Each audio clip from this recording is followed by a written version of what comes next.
Now returning to that incident we mentioned in our top searches, where several Chinese fishing boats were seized and then released by a boat identified as being from China's supposed North Korean ally.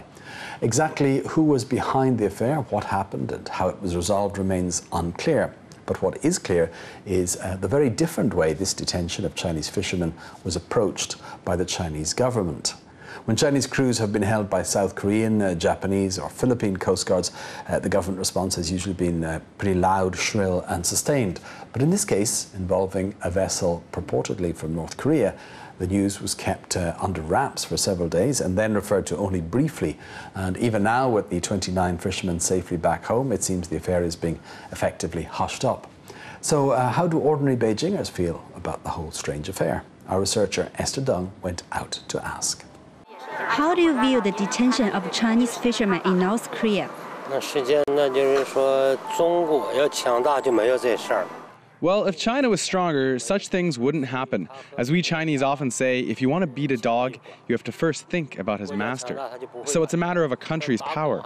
Just like the dispute with the Philippines, I know if we're really irritated, we'll probably go to war over it. But the point is whether the government has the determination to get involved into any military engagement. If our leaders were as tough as Chairman Mao, I bet these countries wouldn't dare do such things.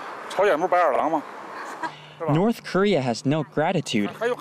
They receive so much aid from us, but they still treat us like this. Personally speaking, I think our diplomacy is too weak, and as a Chinese person, I really hope our government puts its foot down instead of allowing similar cases to happen again and again. After all, our ordinary people are innocent. I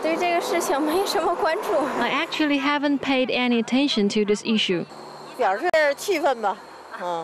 I'm really angry to hear this news. And you know, similar cases of our fishermen being kidnapped have happened lots of times. I feel it's complete defiance against our country, and the government should be strong and tough. If the government is not strong, of course its people will be bullied. I'm not saying I support military action. After all, stability is still important. But the government should be strong, and we should further develop our economy.